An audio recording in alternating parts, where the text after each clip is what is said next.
Chordelec se halla al sur del Ecuador a 44.2 kilómetros de la ciudad de Cuenca. Tiene alrededor de 15.000 habitantes. Chordelec integra la red de ciudades creativas de la UNESCO en artesanías y arte popular desde el año 2017.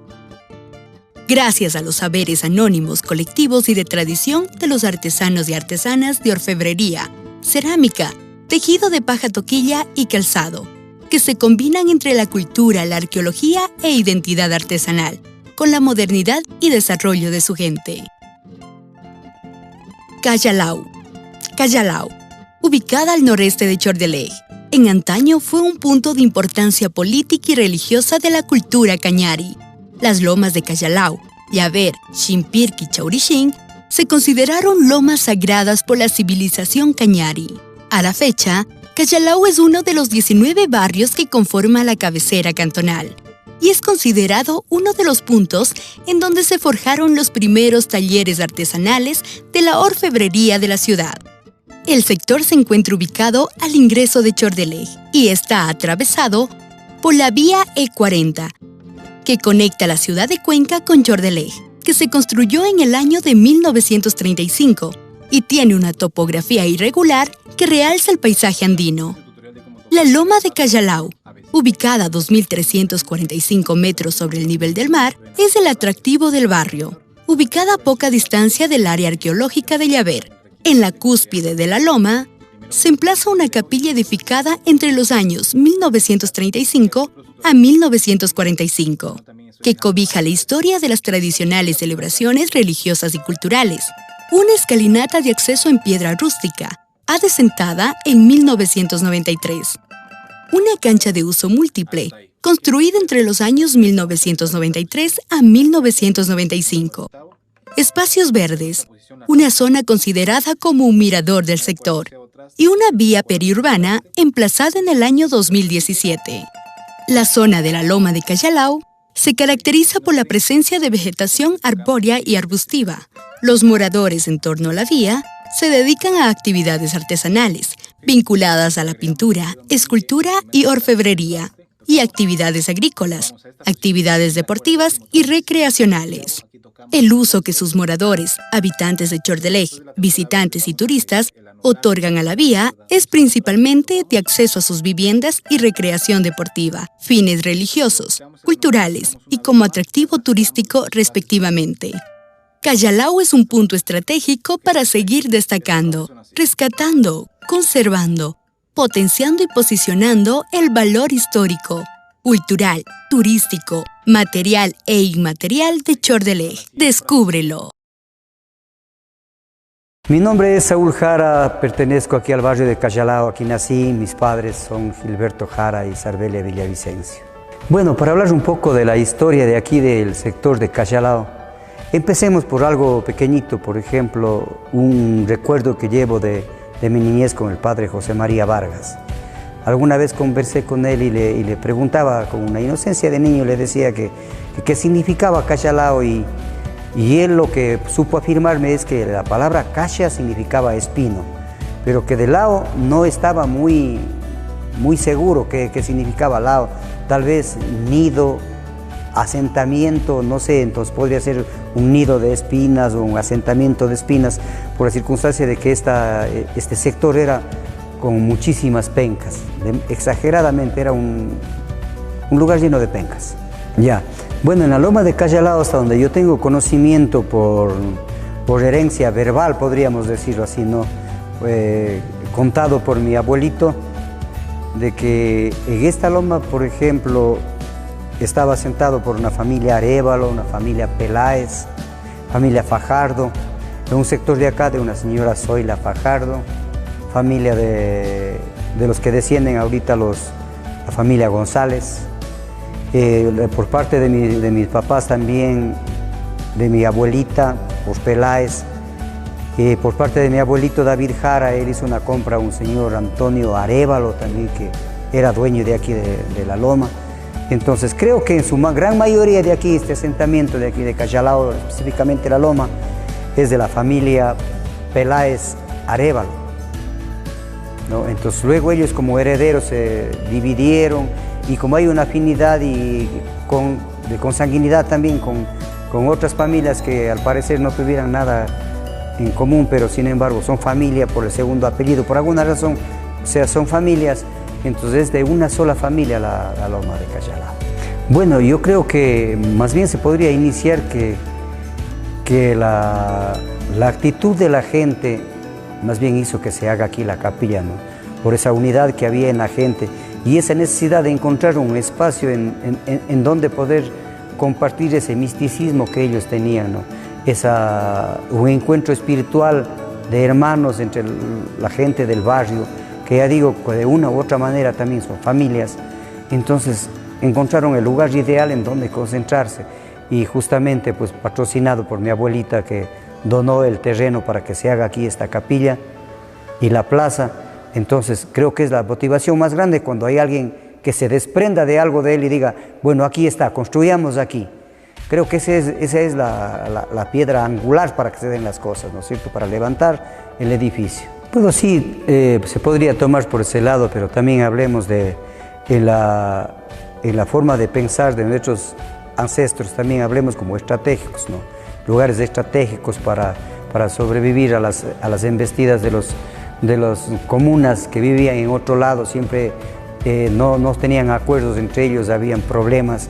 Entonces siempre ellos propendían a ocupar espacios desde donde podían tener un ángulo visual de, como quien dice, de estar alerta ante el actuar de los demás, ¿no es cierto? Pero yo sí creo que más bien aquí la loma de Cayalao, como le digo, tiene más bien una puntualización energética, hablemos como decimos vulgarmente, aquí tiene una energía muy positiva. Y la gente entonces tendría a concentrarse aquí porque hasta el día de hoy, mira, hay un entusiasmo muy prendido en la gente para reunirse aquí. Y la visita de muchísima gente que ni siquiera conocemos y muchos están completamente indiferentes a lo que sucede, gente del extranjero que se da los modos y llega acá a la loma de Cayalao. Llegan para, que sé, tal vez hasta tomarle como un mirador para observar el valle de Gualaceo en todo el entorno y Churdelej y todo, porque estamos en el centro y así pues entonces las visitas se dan de maneras que uno no entiende cuáles nomás son los propósitos. Por ejemplo, del padre José María Vargas, él era un encuentro con sí mismo, pienso yo, porque yo le observaba durante horas concentrado en un libro, mirar al cielo, mirar al horizonte, que ahora que ya tengo una madurez puedo decir a relación de cuando estaba yo niño, entiendo que lo que él se hacía eran muchas preguntas en su interior sobre los temas que él estaba investigando, sobre los que a él le gustaban, pero en la paz y rodeado o cubierto de esa energía que él tenía aquí en la loma. Claro, mire, aquí en la loma de Cayalao realmente se ha encontrado cantidad de evidencia de una civilización, de una cultura, hablemos. Cañari, se han encontrado vestigios hasta de culturas del Asia aquí. ¿Cómo llegó aquí antes del descubrimiento de América? Porque son piezas arqueológicas que se han encontrado de muchos años antes de la venida de los españoles. Entonces ahí hay muchas cosas que preguntarse, ¿no?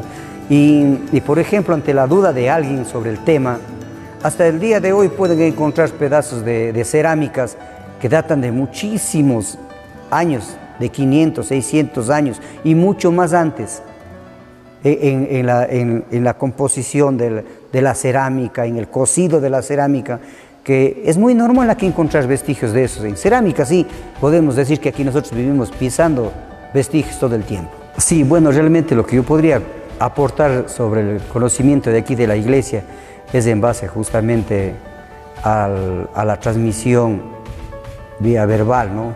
Como quien dice, en el cuento diario de esa herencia de abuelos a nietos, de padres a hijos. Yo tuve la suerte pues, de tener mucha comunicación con mi abuelo y mi abuela, que directamente es la que donó aquí el terreno para la capilla, ¿no? Entonces, algunas versiones en diferentes etapas. Un día, por ejemplo, un abuelito le cuenta una cosa, al siguiente día ya le cambia la letra un poco, ¿no es cierto? Eso es muy natural en la edad de ellos. Pero sí, por ejemplo, algo muy cierto, ella donó el terreno, la gente se entusiasmó muchísimo y al tener esa base se pusieron a construir, y lo más relevante de todo es que ellos no se pusieron a los números en la mente, a decir cuántos metros cúbicos va a entrar en esto, porque construir una iglesia de un tapial sí es una verdadera aventura.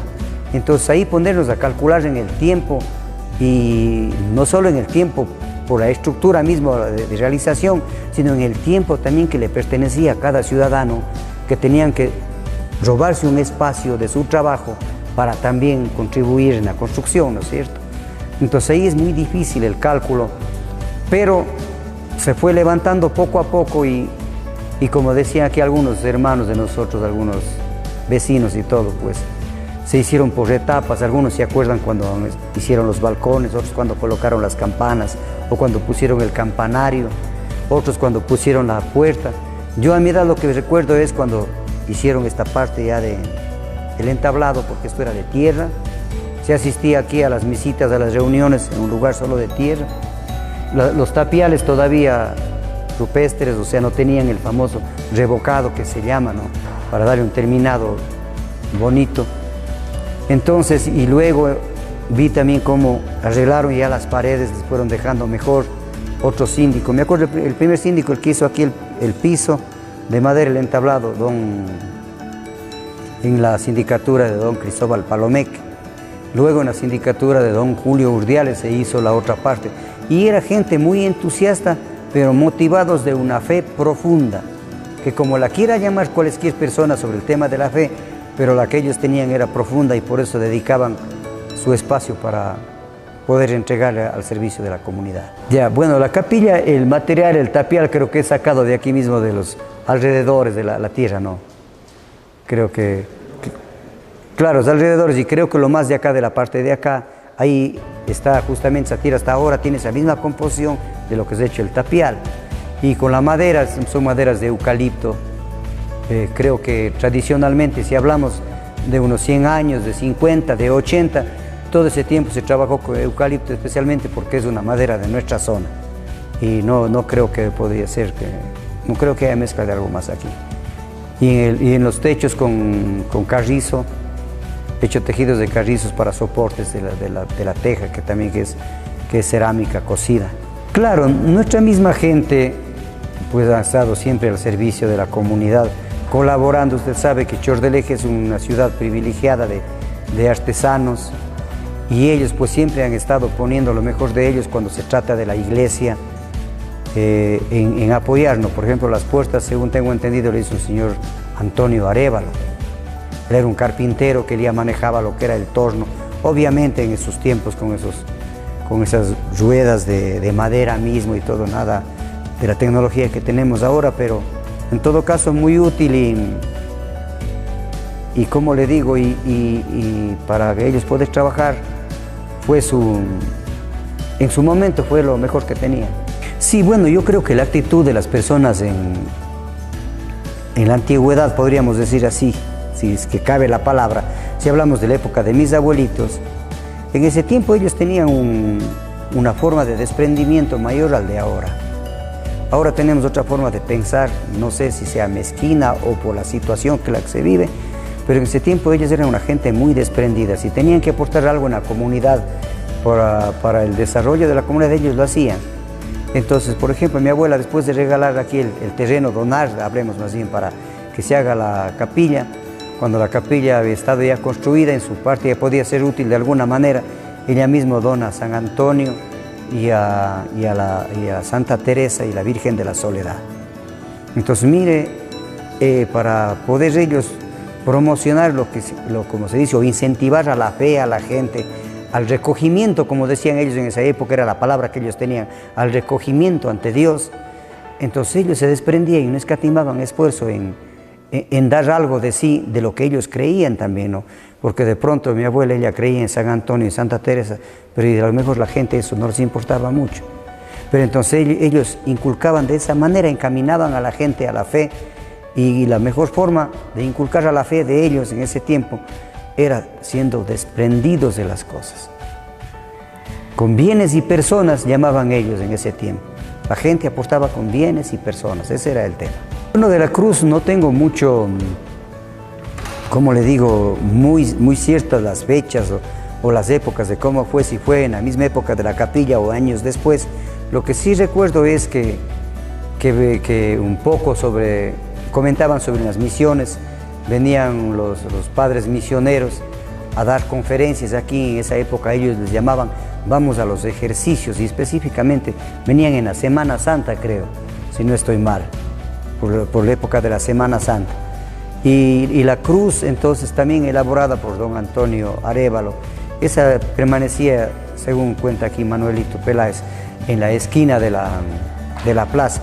Yo tenía conocimiento de eso también, así por referencias, por las historias que me contaba mi abuela. Entonces tenían la crucita esa en la esquina de la plaza.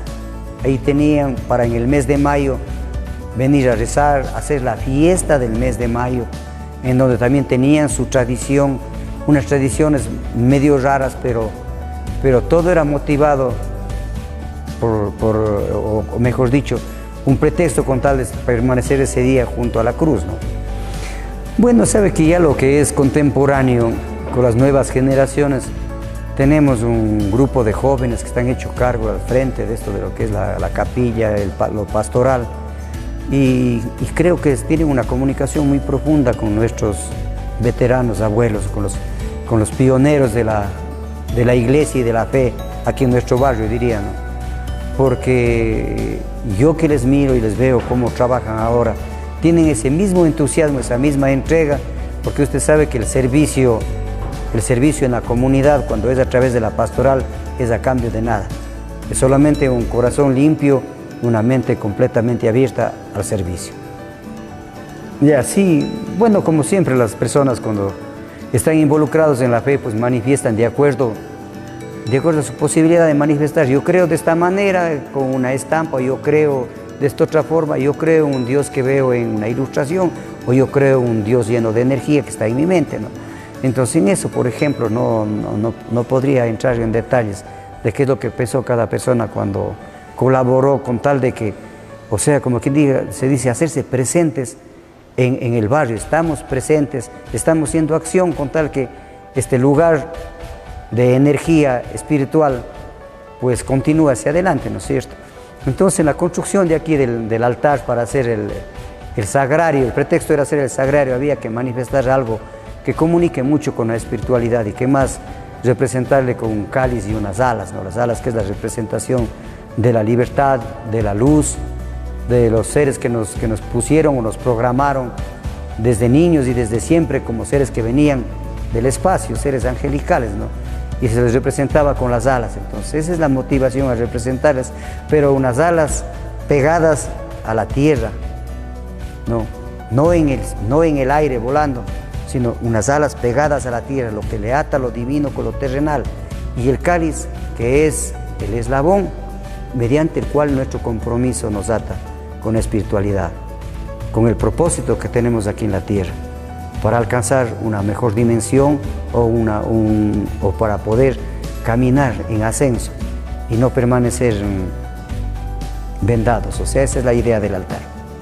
Sí, mire, yo creo que el logro que se ha dado a pasos agigantados en muchas cosas aquí en Chordelej y desde la familia mismo empezando, le digo que creo que solamente es el reflejo de la buena voluntad y un corazón sin egoísmo.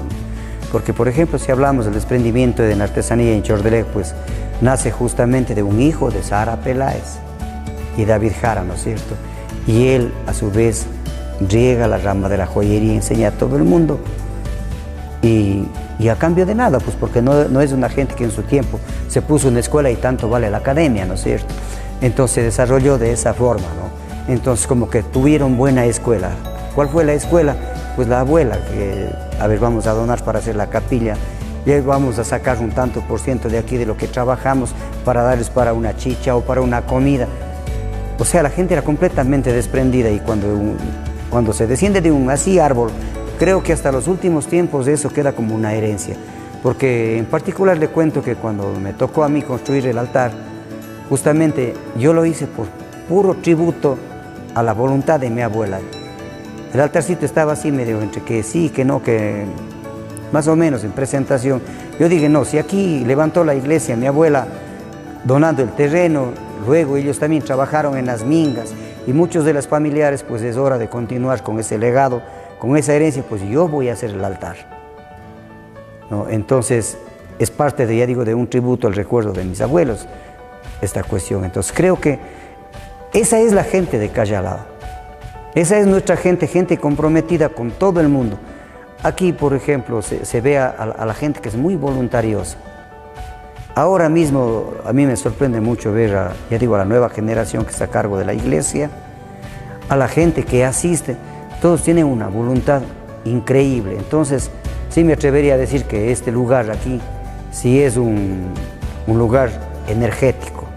Por alguna razón este lugar es privilegiado. Me llamo Manuel Peláez Vera, oriundo de aquí, de barrio Callao, y sigo residente aquí mismo, pues, ¿no? Y me ha gustado desde niño vivir en mi tierra y un querendón de nuestra patria, pues, ¿no? Aquí, chica patria que decimos, Callao. Sí, digamos, hablemos de Callao desde que se llamaría desde más o menos de unos, que yo me recuerde del año 1960, que recién tomábamos recuerdos desde allí, ¿no? Había tantas familias aquí en Callao y que Callao era nombrado ya por sus festividades del 1 de noviembre, que llegaba la gente de toda parte de Gualaceo, de Gula, del Frente, y hacía unas buenas festividades llenas de juegos, llenas de comida que traían a vender aquí, porque era una concurrencia muy grande. Del 1 de noviembre, la fiesta que había Virgen de la Soledad. Esa era la principal fiesta que existía. En ese tiempo, luego se repartía para las fiestas del 3 de mayo también, y lo que había, las otras ya no eran muy grandes, la Santa Teresita, el San Antonio. Y esas eran de acuerdo al calendario, al santos. El día de San Antonio celebrábamos aquí también la juventud de varones de San Antonio. Vuelta a la juventud de mujeres celebraba de Santa Teresita, cuando son las fechas 15 de octubre y 15 de junio, que es San Antonio. Y lo demás había priostes, todo. Y aquí también habíamos bastantes residentes mismos, pues, ¿no? Por allí, que ya comenzaba a haber más intervención de la gente para colaborar. Sin duda había sido más antes mismo ya la colaboración de los veteranos que nos contaban, pues, no, porque yo que me recuerde, la existencia ya estaba hecho, el carapacho totalmente, como decir, el chasis de la iglesia estaba hecho. Y algún complemento por dentro se realizó después de ese tiempo que yo me recuerde. Nosotros ya le vimos con la torre, con el coro que decimos nosotros, todas esas cosas, que a los señores que han hecho esas cosas yo ya no le conocí. Comentaban que han hecho, bueno, como ser una parte, el señor Víctor Tacuri ya no le conocía. Al finado, Isaac Tacuri, sí, él es un veterano. Y ahí por aquí existían otros colaboradores que siempre pasaban un pequeño tiempo, pero los grandes colaboradores había sido don Isaac Tacuri y con el hermano don Víctor Tacuri, con sus esposas, la señora Carreño. Entonces, así pasaron los tiempos y, bueno, estamos hasta ahora para comentar de la historia. Aquí llevaba en esos tiempos que yo me acuerdo pequeñito, venía el padre José María Vargas, y aquí viendo, dice, falta santos, decía pues él. Y él viene trayendo y regala a la Virgen de Fátima. él dejó regalando, entonces así. Él comentaba aquí que se inspira para sus estudios que tenía, ¿no? Comentaba que él hacía libros, pero nosotros no nos dio los trabajos de él, ¿no? Hasta ahora. Sí, en verdad, eso no es muchos años aún. El querer hacer la cancha, tenemos más de unos 50 años queriendo hacer la cancha. Cada que había una fiesta veníamos con un pico, sacábamos una piedra y a jugar. Eso, porque las piedras en el año salían unas más grandes que otras. Quitábamos con la barreta, con el pico, una piedra y ya le poníamos al juego. Ya eso era el trabajo, no había más. Luego, ya cuando por suerte se dio la cantonización de Chorlé, comentábamos que con Flavio Barros, el alcalde, que necesita Callao. Y dado la amistad que teníamos con él, y nos propusimos aquí algunos patriotas, digo yo, jóvenes como uno mismo todavía, pues, hacer algo que queremos, una cancha, que necesitamos. Pero como dijo alguien, viniendo acá como anécdota, a la cancha, ¿qué estás yendo a hacer? Estoy yendo a empezar la cancha, dice uno, llevado con pico. ¿Cómo voy a empezar una cancha? Eso es el chiste. Sí, en reuniones tomamos de acuerdo, tomamos esa iniciativa, pero nos faltaba el dinero. Entonces ahí Flavio Barros dice, yo les voy a colaborar hasta con alguna gente, con materiales, y no se dijo a ningún sordo. Nos pusimos al trabajo y nos pusimos entre jóvenes, entre veteranos y entre todos a la acción al trabajo de hacer lo que tenemos ahora. Y realmente ahí era un líder para nosotros también, y nosotros vencer. Don Gilberto Jara, él nos apoyaba y estábamos igual de lado a lado, y como él conocía más los terrenos y nos faltaba incluso un poco de terreno para agrandar lo que faltaba.